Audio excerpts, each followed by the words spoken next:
तो अब हमारा यहाँ पर एक एग्जाम्पल और है, ये स्पेशल केस पर बेस्ड है, जिसमें जो ये डेनोमिनेटर है वो 0 बन जाया करेगा। तो इसको सबसे पहले हम यहाँ पर कैपिटल डी वाले नोटेशन में लिख लें। यहाँ पर ये प्रीवियस ईयर में आया हुआ है, सेकेंड ऑर्डर डेरिवेटिव है, तो यहाँ पर लिखेंगे डी स्क्वायर प्लस 4। इसमें हम लोग यहाँ से y और यहाँ से y बाहर करके एक बार y बाहर लिख देते हैं, तो ये हमारा बन जाएगा साइन ऑफ 2x। तो सबसे पहले इसको हमने इस तरह लिख लिया है। अब पर्टिकुलर इंटीग्रल इसका कैसे निकलेगा, 1 अपॉन में f ऑफ d यानी डी स्क्वायर प्लस 4 और यहाँ पर rx साइन ऑफ 2x। तो हमने यहाँ पर एक कॉस फंक्शन वाला बता दिया है, एक साइन फंक्शन वाला, और ये मेन केस पर था और ये स्पेशल केस पर, सभी केसेस को हम यहाँ डिस्कस कर दे रहे हैं। तो यहाँ पर अगर आप देखें कि अगर डी स्क्वायर की जगह माइनस ए स्क्वायर लिखा जाए, माइनस ए स्क्वायर मतलब 2 का स्क्वायर, तो 4 आएगा। डी स्क्वायर की जगह हमने लिखा माइनस का 2 का स्क्वायर, माइनस पहले लगाएंगे और 2 का स्क्वायर और प्लस 4 अपनी जगह पर, तो आप देख रहे हैं कि ये 0 बना दे रहा है। तो इसके लिए क्या करना है हमें, x में 1 में एक x यहाँ मल्टीप्लाई हो जाएगा और इंटू साइन 2x, उसके बाद नीचे वाले फंक्शन को डिफरेंशिएट कर देना है। तो डी स्क्वायर का होगा 2d और 4 का हो जाएगा 0।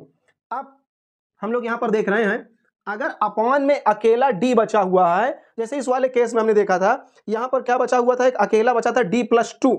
तो यहाँ पर अगर ये सिंपल अगर अकेले d होता, प्लस 2 या माइनस 2 कुछ नहीं होता, तो 1 अपॉन d होता अगर इसकी तरह। तो ये इस तरीके से अगर लिखा है तो इसका मतलब होता है कि इंटीग्रेट करना होता है, लेकिन यहाँ पर प्लस 2 था इसलिए यहाँ पर रेशनलाइजेशन करना पड़ा। अगर ये भी अकेला d होता और भी अपॉन में, तो इसको हम एक बार इंटीग्रेट कर देते, आंसर आ जाता, लेकिन साथ में प्लस 2 था इसलिए रेशनलाइजेशन करना पड़ा और नीचे डी स्क्वायर को लाना पड़ा। तो लेकिन यहाँ पर d के प्लस माइनस में कुछ नहीं, सिंपल d है, तो अपॉन में d का मतलब होता है इंटीग्रेशन करना। जैसे यहाँ पर आप देखिए ऊपर d था, तो ऊपर d न्यूमरेटर में है, तो जब ये मल्टीप्लाई होगा तो मल्टीप्लाई में जब d होता है तो डिफरेंशिएशन, और जब वो अपॉन में रहे तो उसका मतलब इंटीग्रेशन। तो यहाँ पर अगर आप साइन 2x को एक बार d लिखा है तो एक बार इंटीग्रेशन होगा, अगर डी स्क्वायर होता अपॉन में प्लस माइनस में कोई नंबर ना होता तो 2 बार इंटीग्रेट करते साइन 2x को। ध्यान देना है, इंटीग्रेट केवल इसी rx फंक्शन को करना है, x को इंटीग्रेट नहीं करना है, क्योंकि x को हमने अपने से यहाँ पर लगाया है। जो गिवन r है, r की वैल्यू जो पहले से ओरिजिनल है, केवल उसको ही इंटीग्रेट करना है, x को साथ में नहीं लेना है। तो साइन 2x का इंटीग्रेशन हो जाएगा माइनस का कॉस 2x, माइनस का कॉस 2x, और इंटीग्रेट करते समय x का कोफिशिएंट डिवाइड में आ जाएगा, तो यहाँ पर x का कोफिशिएंट 2 है, 2 डिवाइड में आ जाएगा, तो 2 2 जा 4 हो जाएगा।